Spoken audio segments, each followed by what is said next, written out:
noite a todos. Sejam muito bem-vindos para mais uma tarefa aqui da leitura do Evangelho. Eu estou com óculos emprestado hoje, gente, então vai ser aqui um esforço, viu? Vamos ver se dá certo. Eu esqueci o meu em casa. Vamos lá. O nosso tema de hoje é muitos os chamados e poucos os escolhidos. Essa frase de Jesus está aqui abrindo o capítulo 18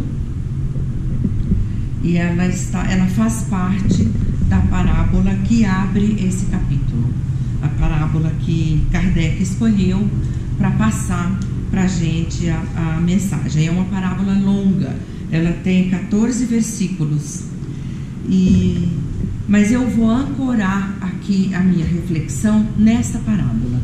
Esse capítulo, ele tem uma mensagem principal. Ele enfatiza o esforço pessoal que nós temos que fazer para que a gente seja aí os escolhidos. Então ele tem essa mensagem principal e todos os seus itens nos levam a essa reflexão. Inclusive traz esse capítulo muitas das frases, das alegorias que Jesus usava, que às vezes deixa a gente meio intrigado, porque a gente não compreende muito, né? Porque se a gente leva ao pé da letra, a gente vê um sentido na fala, na parábola, na alegoria, totalmente contraditório ao que a gente conhece, segue e sabe de Jesus, né? Então, este capítulo é recheado destas falas dele, que nos faz pensar, e a gente tem a bênção de ter o Evangelho segundo o Espiritismo, que nos auxilia com a bondade e a sabedoria de Allan Kardec, que nos explica e nos ajuda a compreender. Então, por isso mesmo, como o capítulo 23, né? Esse é o 18, lá no 23, Kardec faz ali um apanhado, ele chama de estranha moral o capítulo.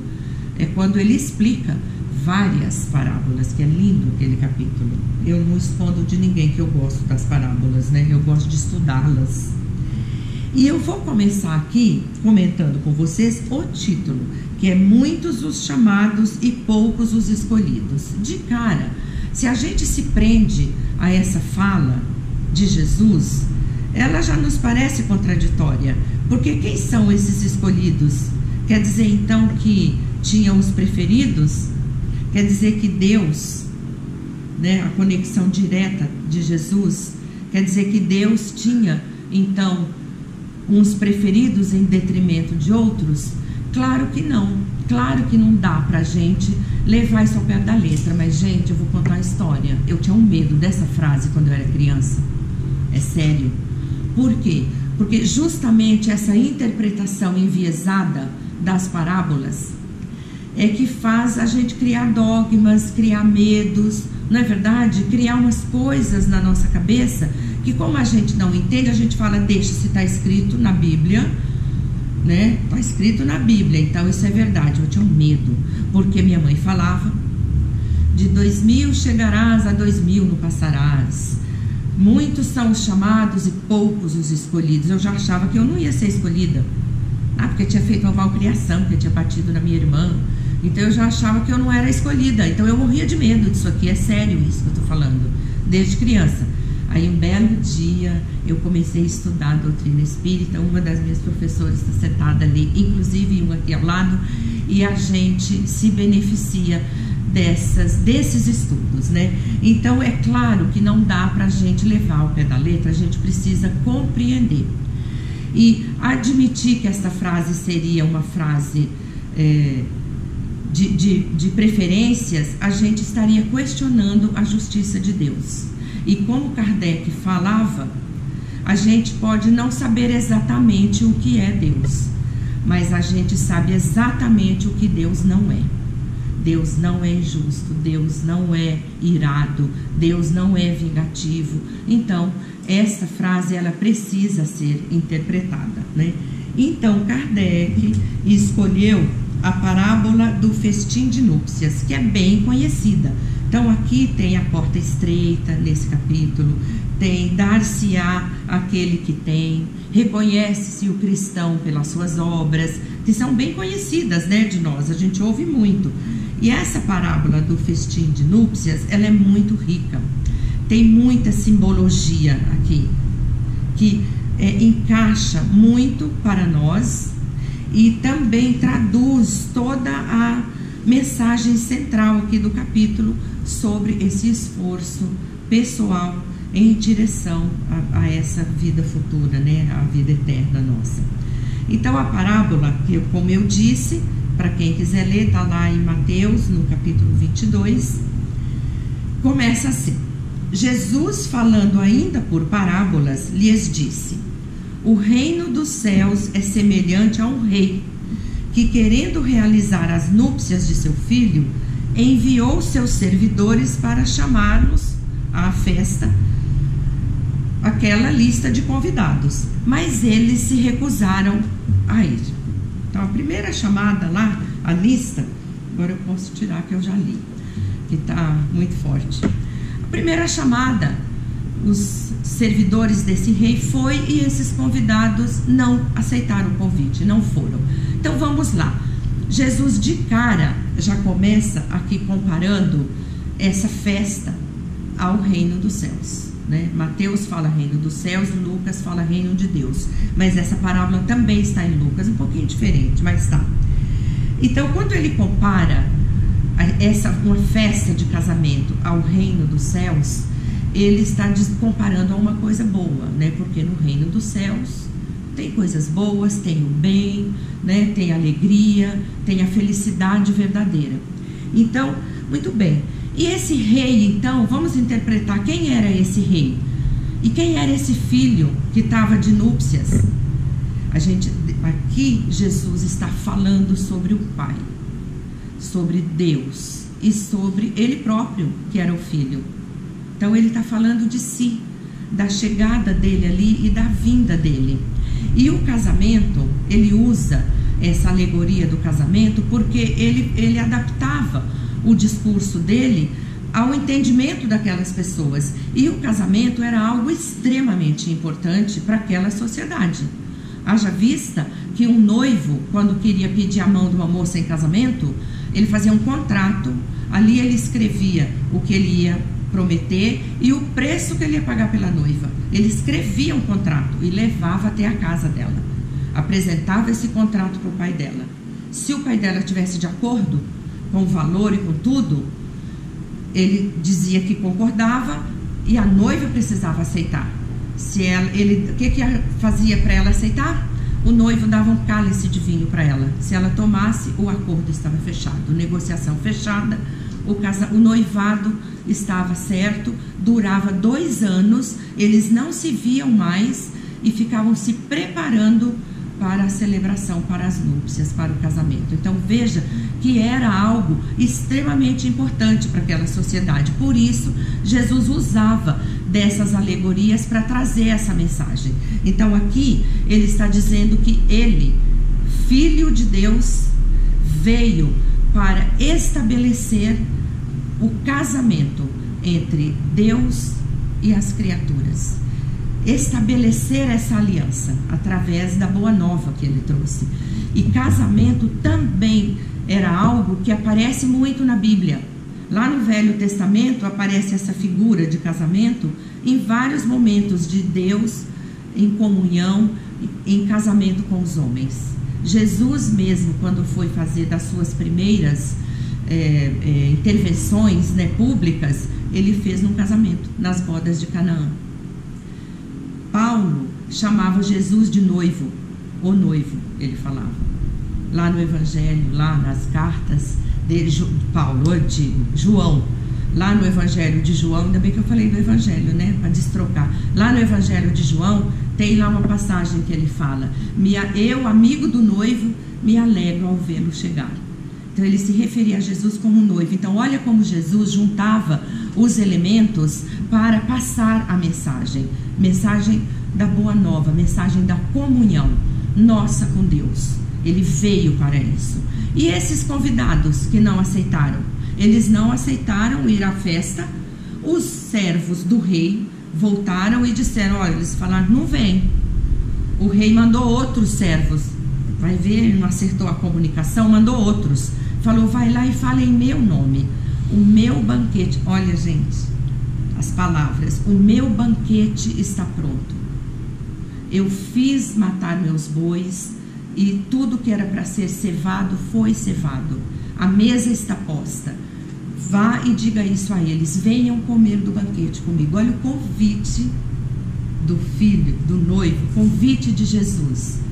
Está aqui o banquete que eu trouxe para vocês, venham comer. Novamente eles não quiseram ir. E dessa vez, além de não aceitar o convite, ainda bateram nos servos, maltrataram, mataram, foram super hostis. Quem eram estes convidados? Eram os hebreus.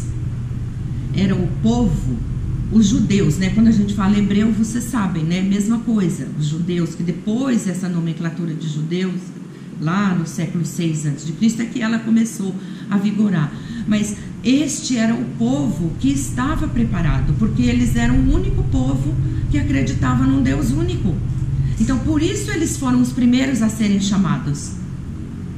Por isso, só que eles não aceitaram o convite. Porque eles renegavam a presença daquele Messias. Eles esperavam outro, né, um príncipe como eles, né? Eles não contavam com aquilo, eles não acreditavam naquilo, e ao contrário de seguir, que eles estavam preparados para aquilo, quer dizer, era mais fácil a tarefa para implementar essa boa nova com pessoas que já acreditavam num Deus único, porque todo mundo ali era politeísta. Eram idólatras, né? Eles idolatravam deuses, mas os judeus não, eles acreditavam num Deus único, e eles não aceitaram. Por quê? Eles falaram assim, nós somos os únicos, nós somos os escolhidos. Haja vista que Abrão, Deus prometeu para Abrão que sua descendência ia povoar toda a terra. Olha que pequenez, eles levaram para o lado material isso. Por isso essa condição de somos os únicos. Então nós não vamos nessa festa. Quando o que Deus disse para Abrão era, a crença num Deus único vai se espalhar por toda a terra. Então era isso, a semente de Abrão era essa, a crença no Deus único. Não era que os filhos, netos, bisnetos, tataranetos dele iriam povoar toda a terra, mas eles interpretaram pelo lado do efetivo, pelo lado do material, não é?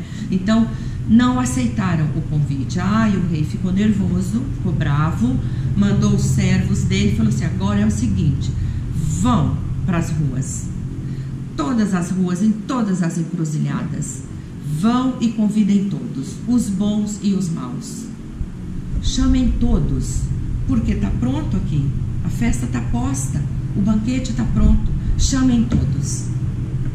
E muitos são os chamados. E assim eles fizeram, e todos foram, se sentaram ali à mesa, começaram a se servir. No entanto, o rei percebeu que tinha um que não estava com a veste nupcial. De novo a importância do casamento, tinha roupa própria para ir. E quando a pessoa chegava a sentar usando essa túnica especial, essa veste, o anfitrião oferecia uma para ele, para vocês verem como era importante. Então, como Jesus escolheu essa parábola longa, os elementos necessários para aquelas pessoas que tinham ouvido de ouvir seguissem. Esse rei virou para esse e falou, cadê a sua veste nupcial? Ele ficou mudo. O rei virou para os servos e falou assim, leve ele lá para fora, amarre suas mãos e suas pernas, e ele vai ouvir o ranger de dentes. Porque muitos são os chamados e poucos os escolhidos. Este povo, que esta veste representa o quê? Novamente a gente questionaria a bondade de Deus, se considerasse que ele teria uma restrição dessa. Essa veste de núpcias é a pureza do espírito, é a pureza do ser nossa. Então, para irmos a esse festim, para irmos ao reino dos céus, ao reino de Deus, nós temos que ter essa pureza do ser. Nós temos que olhar para dentro de nós e nos vestir adequadamente. Usar essa vestimenta ideal, que é a bondade, que é a inclinação para fazer o bem, que é nos livrarmos dos pensamentos negativos, de toda negatividade, de tudo que nos atrai. Só que para isso a gente precisa do esforço. Não precisa?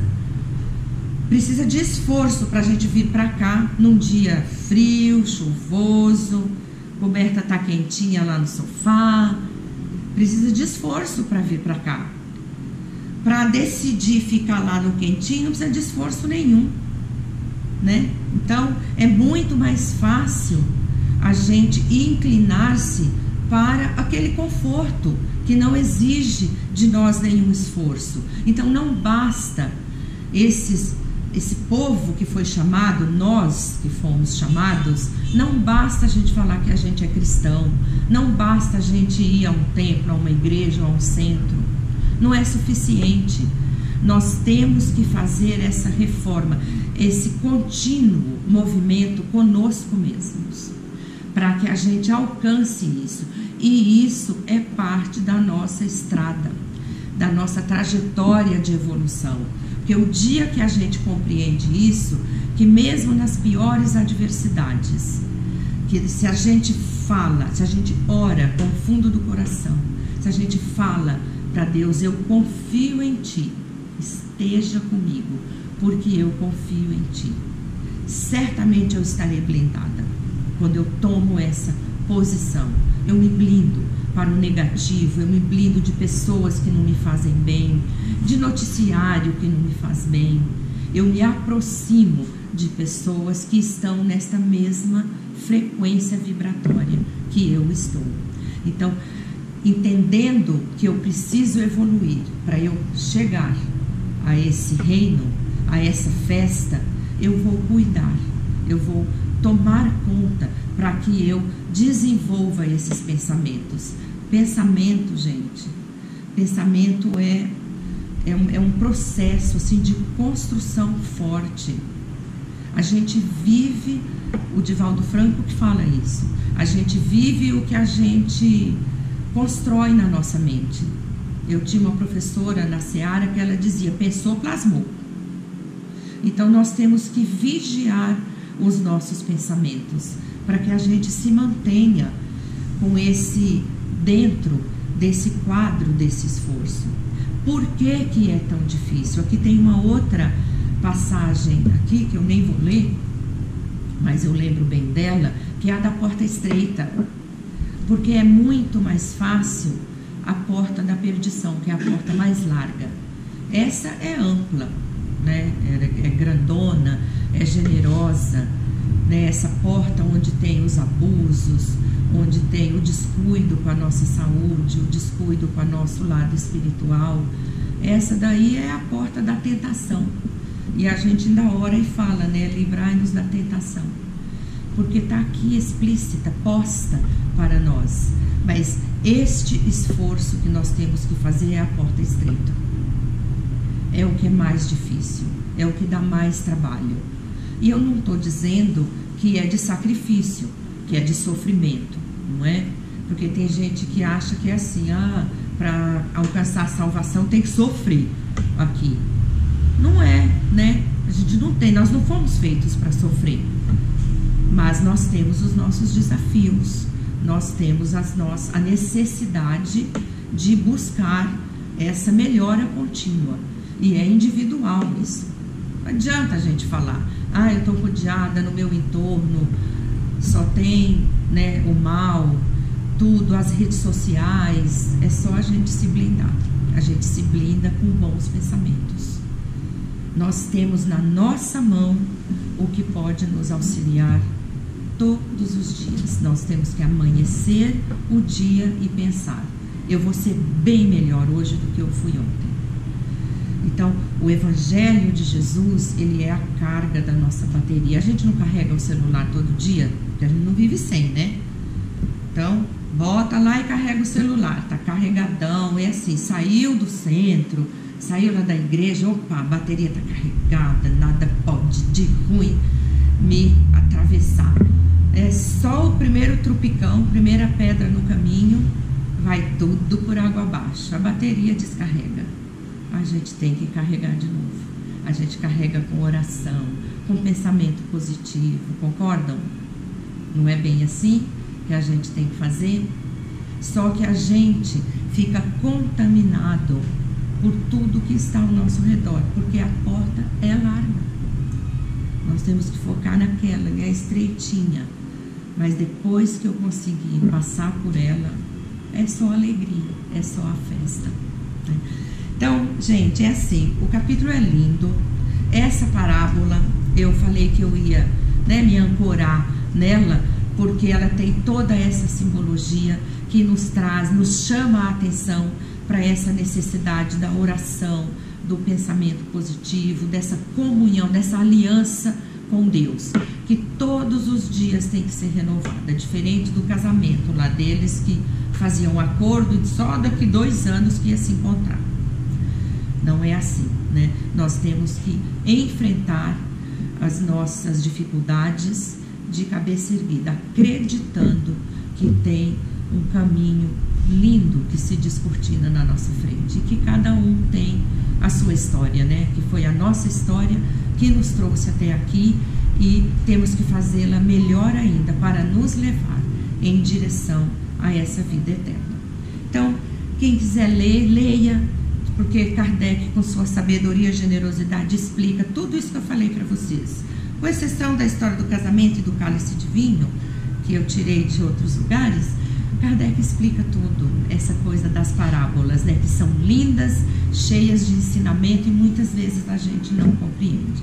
Então, que sejamos nós os escolhidos, que sejamos nós aqueles que vestem essa túnica do amor, da sabedoria, do bem, do perdão e da caridade. Tá bem? Obrigada pela audiência.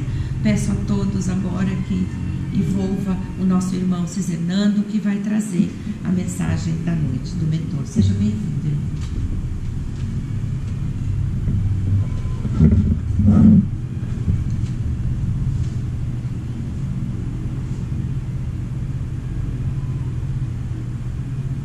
Boa noite, queridos irmãos, queridas irmãs, que a paz seja com todos,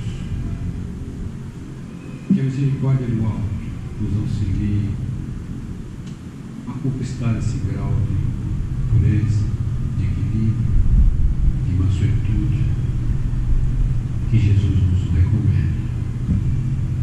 O Mestre Jesus foi o maior exemplo de mansuetude, de amor, de humildade e tantas outras virtudes que sequer conseguimos compreender ainda. Jesus nos trouxe essa mensagem e, através dos seus exemplos, deixou gravado na memória dos séculos quais procedimentos deveríamos adotar para conquistarmos a nossa plenitude espiritual. É um trabalho que necessita boa vontade, esforço, mas a gratificação é muito grande. A partir do momento que nos dispomos a servir a seara de Jesus, encontraremos a gratidão em muito maior número de gratidão. É verdade que no momento atual do ciclo planetário as coisas ainda estão bastante confusas e conturbadas. Os valores ainda muitas vezes predominam pelo aspecto material, mas o ser humano já caminhou bastante. A sociedade já evoluiu através das leis civis, no respeito ou na tentativa de tratar menos mal aos seres humanos. Existe uma divergência, diferença de uma nação a outra, mas caminhamos bastante. A ciência vem corroborar tudo isso.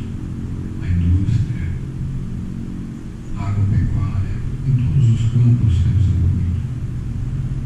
O homem já não precisa sofrer tanto para conquistar o pão de cada dia.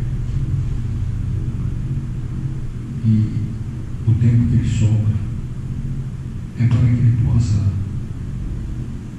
compreender ou buscar compreender os ensinamentos de Jesus. Kardec nos trouxe através da revelação do Espírito, através da revelação trazida pelos Espíritos, através de perguntas, através de reuniões inúmeras feitas com o plano espiritual, através de médiuns, nos trouxe uma compreensão mais ampla sobre aquilo que Jesus ensinou por parábolas, que também foi ilustrado na noite de hoje. Mas, no momento da humanidade, já temos condições de um alimento mais sólido. No início, como crianças necessitávamos de leite espiritual, agora podemos nos alimentar de algo mais substancioso. E a doutrina espírita nos traz, abriu esse canal de comunicação com a espiritualidade maior e nos oferece, através da literatura espírita, inúmeras lições, não mais fábulas, lições vividas por pessoas que habitaram o planeta e retornaram à pátria espiritual, algumas delas vitoriosas e uma grande parte relatando seus insucessos, seus fracassos, mas com a esperança de recomeçar novamente através da reencarnação. As oportunidades são inúmeras, os orbes planetários também. Compete a cada um de nós nos empenharmos nessa busca dessa veste nupcial que foi relatada na parábola, a fim de que possamos galgar os páramos da espiritualidade, que possamos galgar mundos onde a dor e o sofrimento sejam menores que neste. Encontramos-nos aqui por uma contingência da nossa condição espiritual, e só depende de nós seguirmos os exemplos de Jesus para podermos nos deslocar para mundos melhores.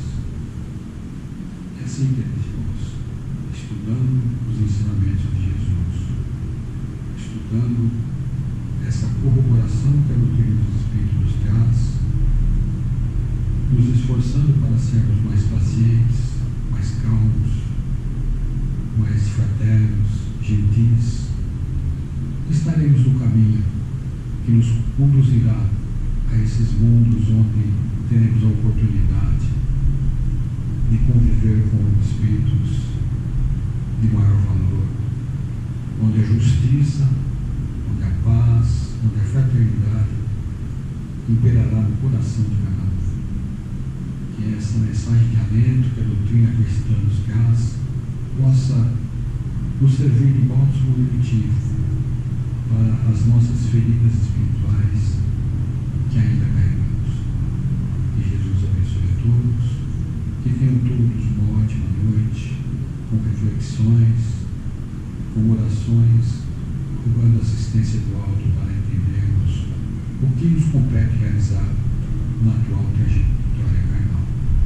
Que assim seja, com as bênçãos da graça de Deus.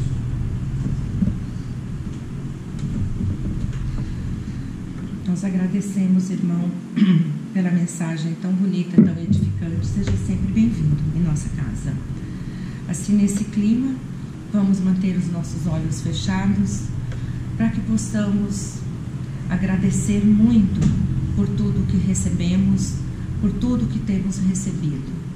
Vamos aproveitar também para agradecer pelas bênçãos do nosso dia a dia, pela saúde, pelo andar, pelo falar, pelas possibilidades que temos de viver, de trabalhar, de convivência e de estudar, para, como disse a mensagem do nosso irmão, seguirmos sempre nos ensinamentos de Jesus, no caminho da nossa evolução.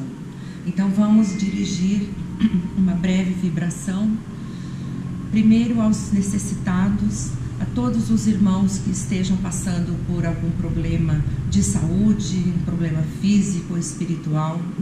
Vamos mentalizar aqui no meio desta sala a nossa melhor parte em doação, e que a espiritualidade faça o melhor uso do que estamos doando neste momento, e que seja endereçado aos hospitais, às casas de repouso, aos cárceres, aos orfanatos, onde haja um só irmão que esteja precisando que a espiritualidade atue em seu benefício, levando um lenitivo para suas aflições, para suas dores. Vamos agradecer os nossos mentores individuais por ter nos trazido até essa noite de hoje aqui. Vamos agradecer ao mentor da nossa casa e toda a equipe que participou da preparação aqui da nossa casa para a tarefa de hoje. Então, assim, muito, mas muito agradecidos, pedimos a Deus Pai que abençoe-nos, abençoe nosso lar, abençoe nossa casa, abençoe nossos entes queridos, abençoe nossos amigos e todos aqueles que porventura ainda se consideram como inimigos nossos. Assim, muito melhores do que quando chegamos, nós pedimos licença para encerrar a tarefa de hoje com a oração que Jesus nos deixou. Pai nosso que estais no céu, santificado seja o vosso nome. Venha a nós o vosso reino, seja feita a vossa vontade, assim na terra como no céu. O pão nosso de cada dia nos dai hoje. Perdoa, Senhor, as nossas ofensas, como devemos sempre perdoar a quem nos tem ofendido. E não nos deixeis cair em tentação, mas livra-nos, Senhor, de todo mal. Graças a Deus, graças a Jesus. Que assim seja.